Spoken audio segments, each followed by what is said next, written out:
Hey everybody, this is Perch. I find that my little arc here on this channel, it's interesting because I find that if you follow from the very beginning of this channel to now, it's been a pretty interesting journey, both in terms of the broader comic book YouTube community, who's gone where people are going, what they're saying.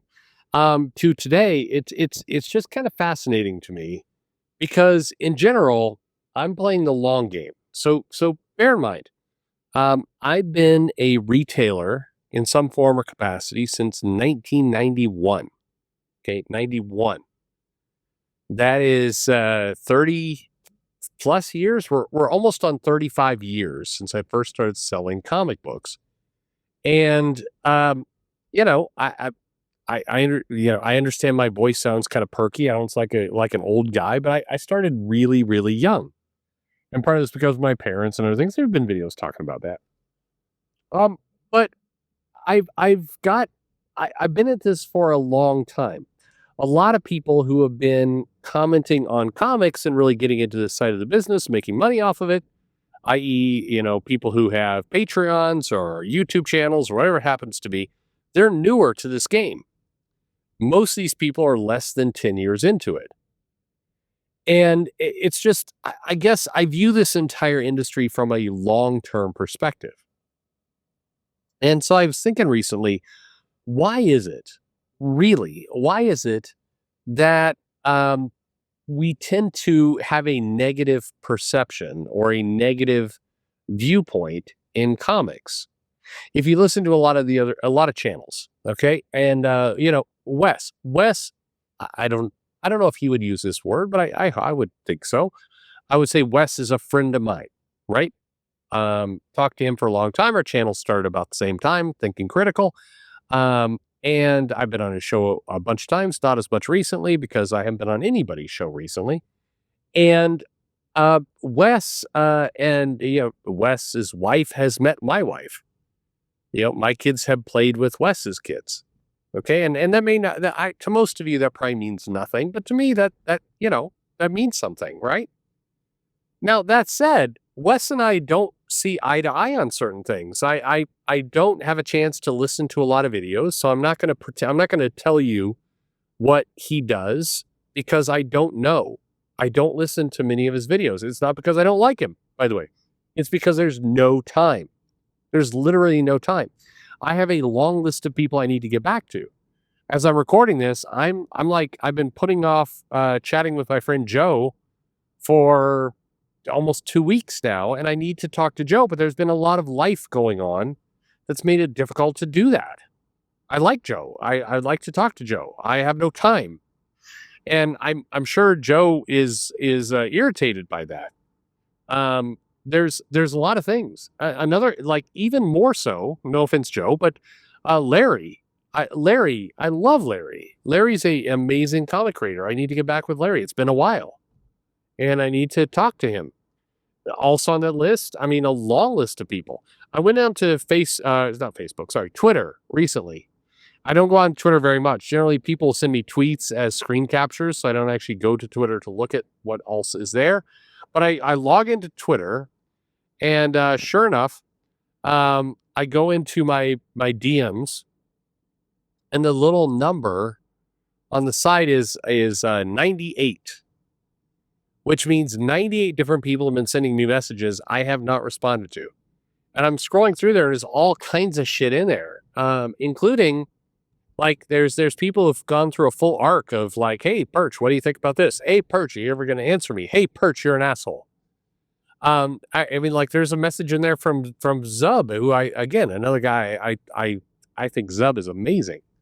Anyway, I'm going through all this. But despite everything I'm saying, I disagree with these people all the time.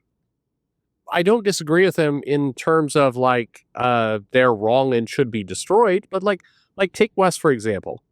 I haven't listened to his videos, but I see, like, the little headlines. People will send me his video thumbnails to get me to respond to them. I don't do it. And it feels like it really, really feels like people are trying to egg it on a little bit. They're like, hey, what do you think about this?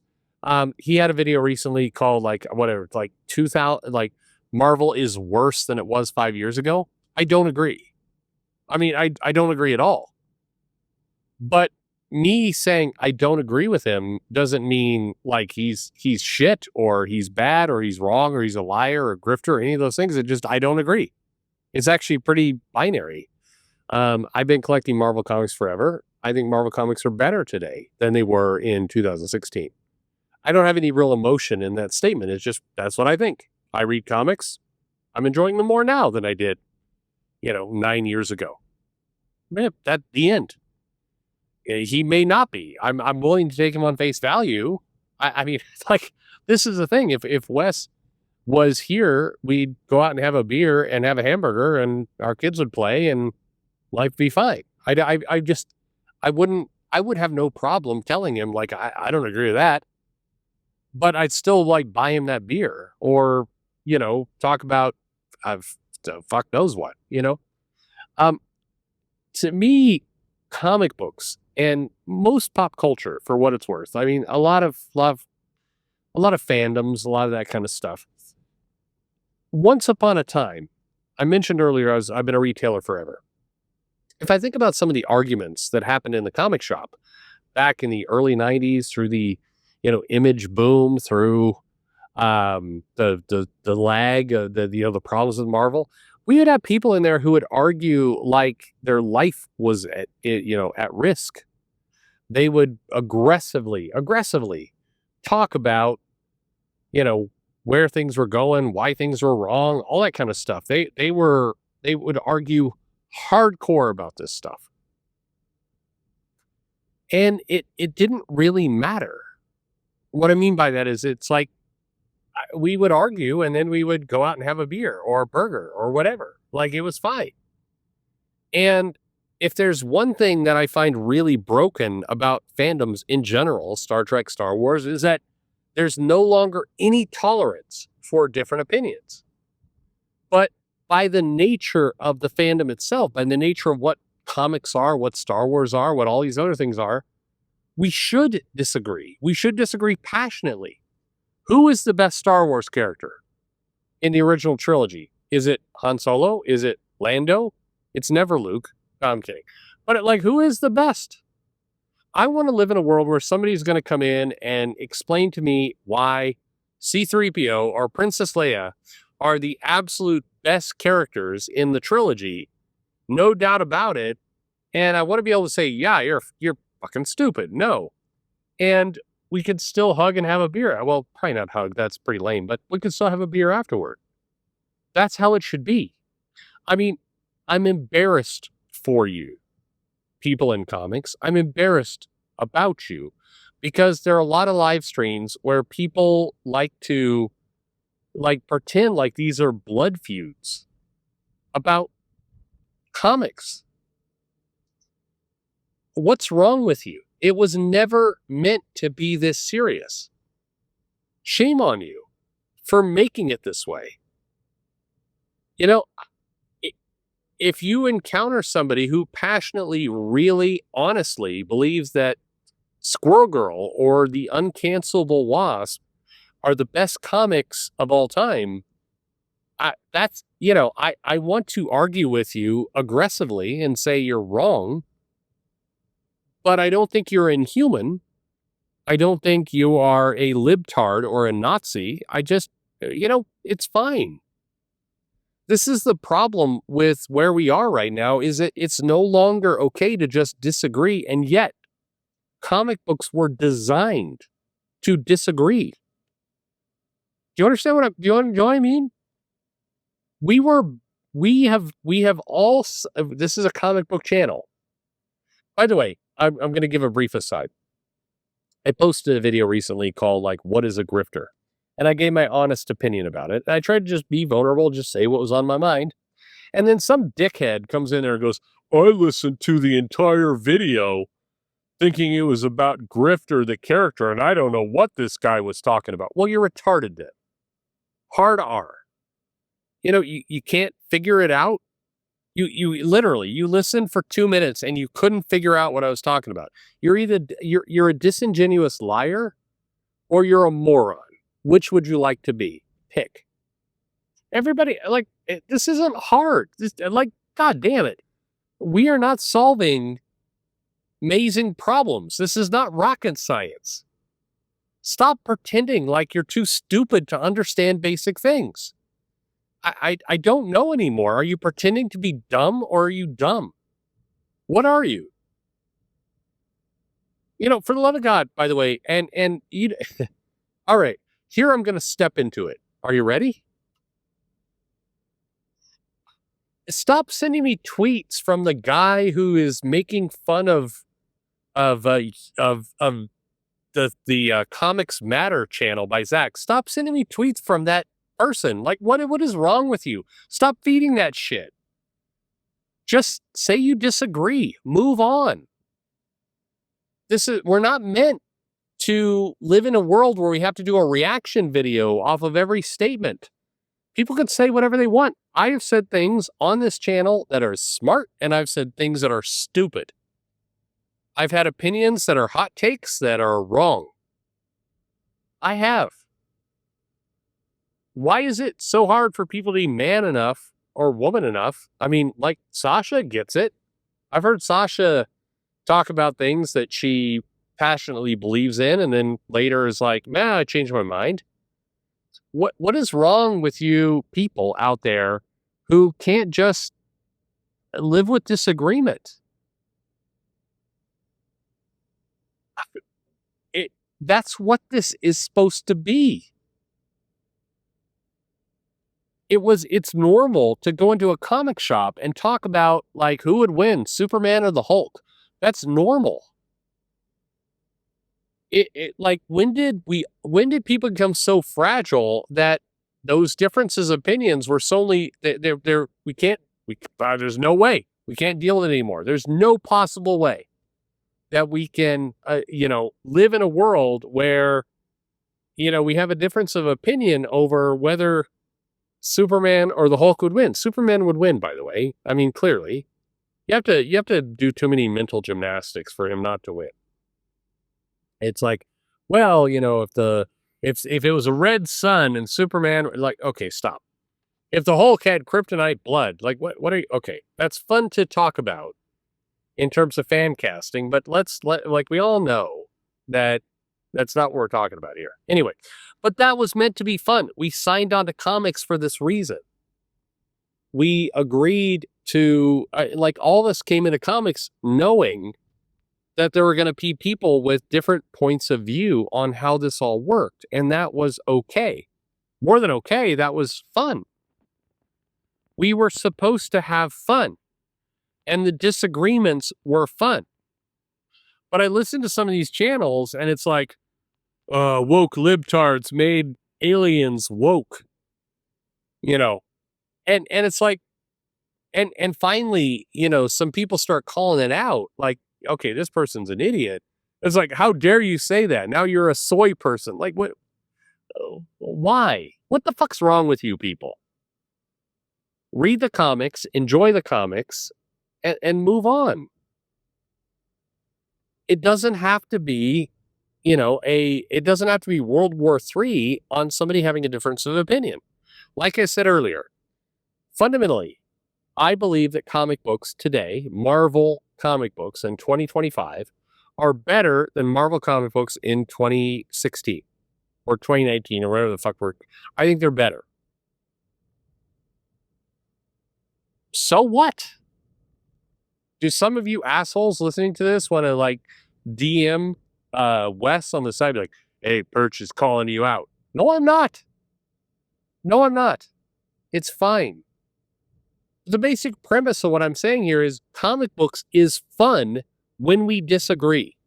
The only thing that makes it unfun and stupid is when we take that disagreement and we turn it into some kind of bizarre ass tribal warfare where it's like, well, if you think comic books are better, you're clearly gay. What the fuck are you talking about? What are you talking about? Comic books are the most fun when we disagree. That's when comic books are fun. Comic books are less fun when we are all acting like a bunch of robots who have to have the same opinion on everything. You know what always sucked? When I would sit in the shop and we would talk about comics, when every single person in the room is like, Watchmen is the single best comic next to V for Vendetta, and all their comics are inferior, with the possible exception of Daredevil Born Again was a great comic that had a seminal effect on comics writing everywhere. Oh, fuck me. No. No. The most fun times I've ever had in comics is when I had some crazy lunatic in there trying to convince me that the Silver Surfer only existed in the Marvel Universe because Stan Lee had a bet with some guy at DC and lost the rights, and then the Silver Surfer is secretly meant to be the most powerful character in the DC universe, who is the father of Wonder Woman. Those were the best times ever when you had some crazy asshole, giving these crazy theories. That was fun. We now have the ability to communicate with each other in a million different ways through social media, and yet we've given up the fun. The fun is through arguments. So just enjoy it a little bit. Let people be passionate. Let people be a little autistic, I guess, in how they're arguing. Just relax. We don't need to, like, this guy is a hypocrite because one time they said that things were for children and then they're not for children. Like, God damn it. Fuck off. I understand it's a business model. By the way, this video right here is never one anyone EFAPs or decides to comment on unless the only comeback they have is like, oh, Perch must be drunk because he's saying mean words and things and we're, God, what's wrong with you people? Enjoy comics. Enjoy them. Argue about them. Have fun. By the way, creators, stop being such bitches. And like, I don't need a fucking email or DM going, you know what, you were saying that Absolute Batman is, it's okay, but it could be better, and that's harming the comic book industry. Fuck. Just enjoy yourselves. You have a great job. You're writing comics. You're drawing comics. Just relax. Relax. It'll be fine. I just have a hard time believing in like the 60s, Stan Lee and Jack Kirby. I want you to imagine this, by the way. Close your eyes. Well, not if you're driving, but close your eyes. And imagine like Stan Lee and Jack Kirby. They're in an office somewhere, like a small little room. Jack Kirby's sitting behind a drawing table. Stan Lee's like got his leg up on a stool somewhere. He's like, Jack, I've got an idea for the Fantastic Four. I'm not going to do a Stan Lee voice, but I'm doing like a 19. Hey, buddy, I've got an idea for the Fantastic Four in 1960. Here's what we're going to do. We're going to have them have a cosmic space adventure. That's not how Stan Lee talked, but you get the idea. Anyway, Stan Lee's doing this. And Jack Kirby's like, I'd like to do that, Stan. But there's a guy on Twitter who says my drawings are gay. They use purple and blue colors, and that means they're gay. And like 60% of the people are calling me gay, and 60% of the people are saying that I'm now the new champion of trans rights because of the colors. And I was just trying to draw, the Galactus eating a planet. And suddenly I'm an icon to half the people, and I'm a demon to the other half. I don't know. What should we do? Do you ever think that those conversations took place? A lot of people on social media and on YouTube revere people like Jack Kirby and Stan Lee. And they will say things like Jack was a real champion and everything. Do you think Jack put up with this shit? Do you think he thought about this stuff? No, he did not. Jack's like, give me a glass of whiskey. I'm going to draw the shit out of this page. That's Jack Kirby. If those are our heroes, let's act like them. Yeah. Thanks for listening.